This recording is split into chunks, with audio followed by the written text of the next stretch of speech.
பாரத் ஜோடோ யாத்திரையை தொடர்ந்து பாரத் நியாய யாத்ரா என்ற யாத்திரையை ராகுல் காந்தி தொடங்க இருப்பதாக அறிவிக்கப்பட்டிருக்கிறது. ஜனவரி 14ஆம் தேதி ராகுல் காந்தி இந்த யாத்திரையை மணிப்பூர் மாநிலத்தில் இருந்து தொடங்க போவதாக அறிவிக்கப்பட்டிருக்கிறது.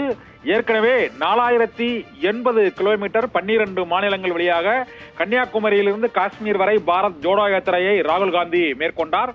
இதன் பின்னர் தொடர்ந்து 2024ஆம் ஆண்டு மீண்டும் பாரதிய ஜனதா கட்சி 3வது முறையாக ஆட்சி பொறுப்பை கைப்பற்றுவதை தடுக்கும் நோக்கில் பாரத் நியாய யாத்ரா என்ற யாத்திரையை மேலும் 14 மாநிலங்களில் 85 மாவட்டங்கள் வழியாக 6500 கிலோமீட்டர் அவர் பயணித்து இந்த பாரத் நியாய யாத்திரையை மேற்கொள்ள போவதாக காங்கிரஸ் கட்சி அறிவித்திருக்கிறது. ஜனவரி 14ஆம் தேதி தொடங்கும் இந்த பயணமானது மார்ச் 20ஆம் தேதி நிறைவடையும் என்றும் அதற்குள் 6500 கிலோமீட்டர் தொலைவிற்கு 14 மாநிலங்களின் வழியாக ராகுல் காந்தி பேருந்துகளிலும் மற்றும் நடைபயணமாகவும் மக்களை சந்தித்திருப்பார் என்றும் காங்கிரஸ் கட்சி அறிவித்திருக்கிறது.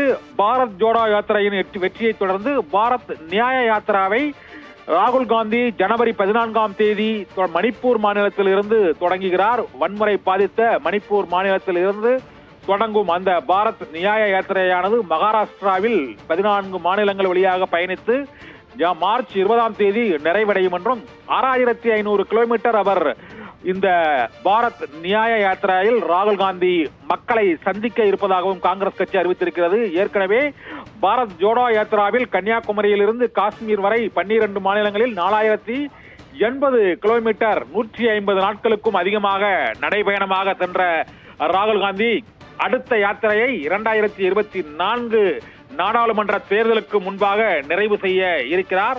இந்த யாத்திரையானது பாரதிய ஜனதா கட்சியின் 3வது முறையாக ஆட்சி பொறுப்பை கைப்பற்றுவதை தடுக்கும் நோக்கில் இருக்கும் என்றும் பாரத நாடு முழுவதும் நீதி கேட்டு இந்த நெடும் பயணத்தை மேற்கொள்ள இருப்பதாகவும் ஏற்கனவே இந்திய ஒற்றுமை யாத்திரையை பாரத் ஜோடோ யாத்திரை என்ற பெயரில் நடத்திய ராகுல் காந்தி இப்போது பாரத் நியாய யாத்திரை என்ற பெயரில் நீதி கேட்டு நெடும் பயணத்தை ஜனவரி 14ஆம் தேதி 2ஆம் கட்டமாக தொடங்க இருக்கிறார்.